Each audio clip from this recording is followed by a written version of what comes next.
Hindi nasiyahan si Stephen Curry sa kanyang pag-exit sapagkat mayroong humawak sa kanyang kamay at akmang hihilahin ito. Ito huy malaking bawal mga idol na gagawin mo ito sapagkat posibleng ma-injured ang isang player dyan. Kaya minsan ay bawal at mayroong nagbabantay talaga ng mga staff ng arena. Kaagad naman pong umaksyon ang security nitong si Stephen Curry at napigilan na. Inescorta naman kaagad ng Boston Celtics ang fan na yun palabas ng arena. Kahit na sinubukan ng Golden State Warriors ang kanilang kakayahan ay natalo po sila mga idol. Kinulang sila laban sa Boston Celtics. Malakas itong si Brown 32 points at si Tatum 24.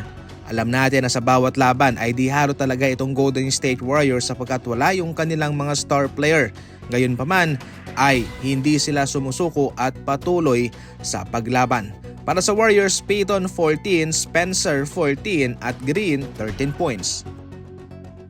Eto na ang kauna-unahang max contract sa WNBA. Pipirma itong si AJ Wilson mga idol, ang girlfriend ni Bam Adebayo ng max contract $1.4 million. Malaki na po ang itinaas ng kontrata at pasweldo ng WNBA sapagkat noon ay ang max contract ay nasa $249,000 lamang. Ngayon, milyones na. Kabilang kasi yan mga idol sa mga napagkasunduan ng WNBA at ng asosasyon ng mga players na dapat milyones na talaga at nakatay sa revenue ng WNBA ang kanilang sinasahod. Sa madaling salita, kung malaki ang kinita ng WNBA, aba malaki rin sana ang sweldo ng mga players at yun na po sa ngayon ang nangyari. Parang NBA na mismo. Sa pag-usbong ng WNBA sa mga nagdaang taon at syempre dahil na rin sa epekto nitong si Caitlin Clark ay lumaki po ang kanilang marketing at marami ang nanood sa kanilang mga laban. Sa ngayon nga ho ay nakasecure na ng nasa 2.2 billion na contract ang WNBA sa Disney, Amazon at NBC. Kaya ibig sabihin nun, kapag ganyan kalaki ang kanilang kinikita, syempre dapat malaki rin yung sa mga manlalaro.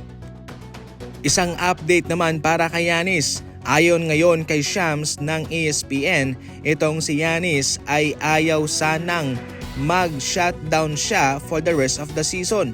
Nais kasi ng kanyang kupunan ng Milwaukee Bucks na wag na lang siyang palaruin at hold off na lang siya for the rest of the season sapagkat mayroon siyang hyperextended knee.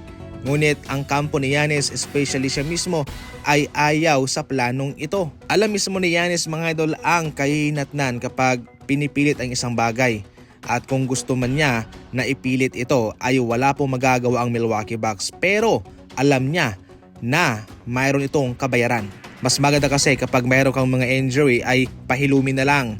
Dahil kung pipilitin mo, mas malala ang sasapitin mo. Para sa NBA Fast Break Balita, tumutok lang palagi and as always, maraming salamat po sa panonood.